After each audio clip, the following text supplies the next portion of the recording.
Breaking news చూస్తున్నాం. Assembly gate వద్ద ఉద్రిక్త వాతావరణం చోటు చేసుకుంది. ఆటో వాలాలకు న్యాయం చేయాలని కోరుతూ బీఆర్ఎస్ ఎమ్మెల్యేలు ప్లకార్డులు పట్టుకుని అసెంబ్లీ వద్ద ధర్నా చేశారు. అనంతరం శాసనసభకు ఆటోలలో వచ్చారు. రాష్ట్ర వ్యాప్తంగా ఉన్న ఆటో వాలాలకు న్యాయం చేయాలని, ఆత్మహత్య చేసుకున్న ఆటో వాలా కుటుంబాలకు 15 లక్షల ఎక్స్గ్రేషియా ప్రకటించాలని, రాష్ట్ర బడ్జెట్లో ఆటో వాలాలకు నిధులు కేటాయించాలని డిమాండ్ చేశారు. దీంతో అసెంబ్లీ గేటు ముందే బీఆర్ఎస్ ఎమ్మెల్యేలను పోలీసులు అడ్డుకున్నారు.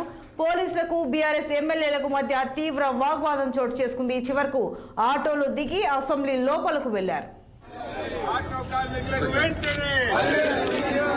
చనిపోయిన ఆటో కార్మికులకు చనిపోయిన ఆటో కార్మిక కుటుంబాలను చనిపోయిన ఆటో కార్మికుల కుటుంబాలను బడ్జెట్లో ఆటో కార్మికులకు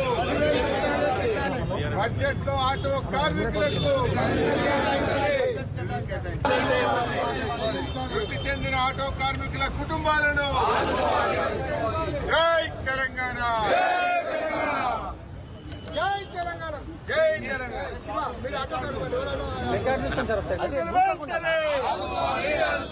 ఆదుకోవాలి ఆటో కార్మికులు వెంటనే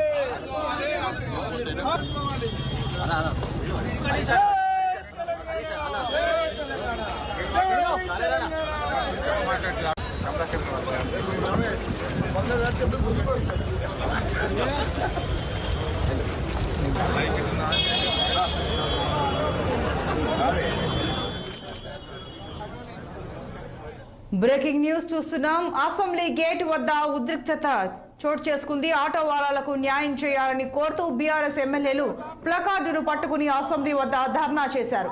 అనంతరం శాసనసభకు ఆటోలలో వచ్చారు. రాష్ట్ర వ్యాప్తంగా ఉన్న ఆటో వాలాలకు న్యాయం చేయాలని, ఆత్మహత్య చేసుకున్న ఆటో వాలా కుటుంబాలకు 15 లక్షల రూపాయల ఎక్స్గ్రేషియా ప్రకటించాలని, రాష్ట్ర బడ్జెట్లో ఆటో వాలాలకు నిధులు కేటాయించాలని డిమాండ్ చేశారు. దీంతో అసెంబ్లీ గేటు ముందే బీఆర్ఎస్ ఎమ్మెల్యేలను పోలీసులు అడ్డుకున్నారు. అయితే పోలీసులకు బీఆర్ఎస్ ఎమ్మెల్యేలకు మధ్య తీవ్ర వాగ్వాదం చోటు చేసుకుంది. చివరకు ఆటోలు దిగి అసెంబ్లీ లోపలికి వెళ్లారు ఎమ్మెల్యేలు.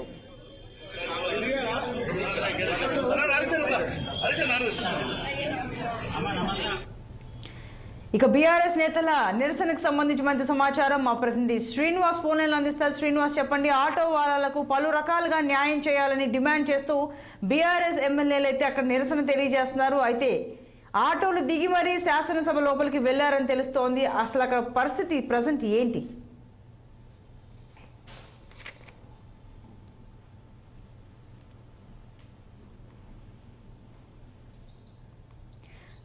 శ్రీనివాస్, చెప్పండి. తెలంగాణ అసెంబ్లీ ఆవరణం ముందు ఏం జరుగుతుంది? పరిస్థితి ఎలా ఉంది?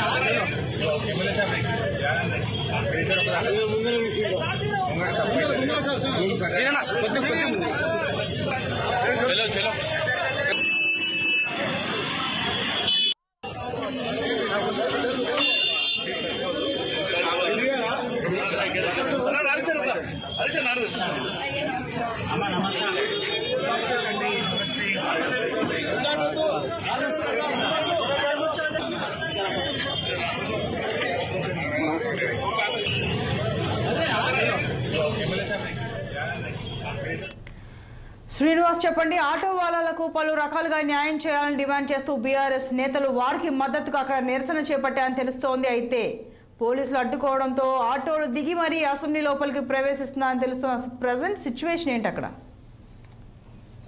సంతోషి, రెండో రోజు అసెంబ్లీకి సంబంధించిన బడ్జెట్ సమావేశాలు ప్రారంభమయ్యాయి ఉదయం 10 గంటలకి. అయితే ఏదైతే బీఆర్ఎస్ పార్టీకి సంబంధించిన ఎమ్మెల్యేలు ఎమ్మెల్యే కోటర్స్ నుంచి అసెంబ్లీకి చలో అసెంబ్లీ పేరు మీద ఎమ్మెల్యేలు అసెంబ్లీకి చేరుకోవడం జరిగింది. అయితే ఆటోలో బయలుదేరి రావడం, అదేవిధంగా ఏదైతే ఐదర్గూడ ఎమ్మెల్యే క్వార్టర్స్ నుంచి బీఆర్ఎస్ ఎమ్మెల్యేలు అందరు కలిసి ఆటోలో వచ్చారు. అయితే అసెంబ్లీ గేట్ దగ్గరికి రాగానే ప్లకార్డులతో లోపలికి వెళ్ళడానికి ప్రయత్నించగా అక్కడ పోలీస్ సిబ్బంది వారిని అడ్డుకోవడం జరిగింది. ఈ నేపథ్యంలో పోలీసులకి ఇటు బీఆర్ఎస్ సంబంధించిన ఎమ్మెల్యేలకు మధ్య వాగ్వాదం చోటు చేసుకుని చెప్పొచ్చు. మరొక వైపు తోపులాట జరిగిందని కూడా చెప్పొచ్చు.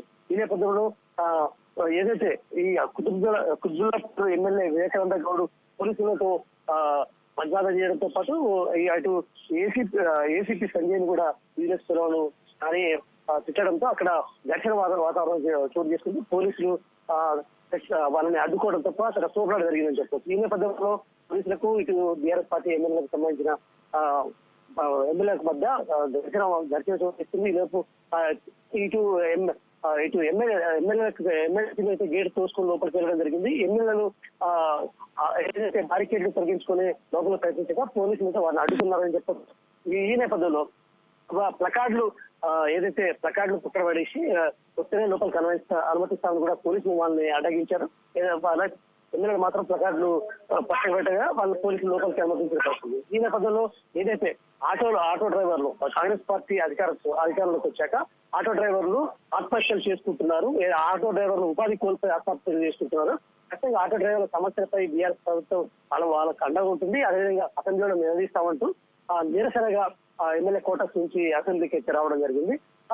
ఈ నేపథ్యంలోనే ఆటో డ్రైవర్లకు న్యాయం చేయడం కోసం అసెంబ్లీలో మేము పోరాటం చేస్తామంటూ కూడా వారికి మద్దతుగా రావడంతో పోలీసులు వాళ్ళని అడ్డుకోవడం జరిగింది. సంతోష్. శ్రీనివాస్, అసెంబ్లీ లోపలైతే గవర్నర్ ప్రసంగంపై చర్చ అయితే జరుగుతూ ఉంది. మరి అసెంబ్లీ బయట అయితే ఈ విధంగా నిరసన వ్యక్తం అవుతూ ఉంది కదా. మరి ఈ ఆటో వాళ్ళకు న్యాయం చేయాలి అన్న అంశానికి సంబంధించి అధికార ప్రభుత్వం ఈ రోజు ఏమన్నా స్పందించే అవకాశం ఉందా? ఎందుకంటే ఏకంగా అసెంబ్లీ ముందే అంత జరుగుతుంది కదా నిరసన. ఏదైతే నిన్న గవర్నర్ ప్రసంగం జరిగింది, గవర్నర్ ప్రసంగం అనంతరం ఏదైతే సభ వాయిదా పడింది. ఈ రోజు గవర్నర్ ప్రసంగానికి సంబంధించి ఏదైతే ధన్యవాద తీర్మానాన్ని ప్రవేశపెట్టారు. ఈ నేపథ్యంలో ఇటు ఎమ్మెల్యేలు కూడా మాట్లాడుతున్నారు. అయితే ఖచ్చితంగా ఈ ధన్యవాద తీర్మానం అయిపోయాక ఏదైతే కేబినెట్ సమావేశం ఉన్న నేపథ్యంలో ప్రస్తుతానికి అసెంబ్లీలో ఈ సంబంధించిన ఆటో డ్రైవర్లకు సంబంధించిన అంశం గురించి మాట్లాడే అవకాశం లేదన్నాక బీఆర్ఎస్ ఎమ్మెల్యేలు అయితే మాత్రం దీనికి సంబంధించి లేవనెత్తే అవకాశం ఉన్న నేపథ్యంలో ప్రస్తుతం అయితే ధన్యవాద తీర్మానం నడుస్తుందని చెప్పొచ్చు. సంతోషి. మరొక వైపు బీఆర్ఎస్ ఎమ్మెల్యేలకు అవకాశం అంటే ప్రస్తుతం అధికార పార్టీ ఎమ్మెల్యేలు ఏదైతే ధన్యవాద తీర్మానంలో మాట్లాడిన అనంతరం ఇటు ప్రతిపక్ష బీఆర్ఎస్ పార్టీ ఎమ్మెల్యేలు మాట్లాడే అవకాశం ఉన్న నేపథ్యంలో బీఆర్ఎస్ పార్టీ ఎమ్మెల్యేలు మాట్లాడే క్రమంలో ఖచ్చితంగా అయితే ఆటో డ్రైవర్లకు మద్దతుగా మాట్లాడే అవకాశం ఉంది. ఈ నేపథ్యంలో ఒకవేళ ఆటో డ్రైవర్లకు గతంలో కూడా ఆటో డ్రైవర్లు ఆందోళన చేపట్టిన నేపథ్యంలో ఆటో డ్రైవర్ల యూనియన్లకు సంబంధించి నాయకులతో కూడా ముఖ్యమంత్రి రేవంత్ రెడ్డి సమావేశమయ్యారు. వారికి సంబంధించి ఖచ్చితంగా హామీ ఇచ్చారు. ఆటో డ్రైవర్లకు న్యాయం చేస్తామని కూడా హామీ ఇచ్చిన నేపథ్యంలో ఒకవేళ బీఆర్ఎస్ సంబంధించిన ఎమ్మెల్యేలు లేవనెత్తినా కూడా ఇప్పటికే ఏదైతే ముఖ్యమంత్రి రేవంత్ రెడ్డి వాళ్ళకు ఇచ్చిన హామీల ప్రకారం ఖచ్చితంగా నెరవేర్స్తామని కూడా చెప్పారు. Right Srinivas, thank you.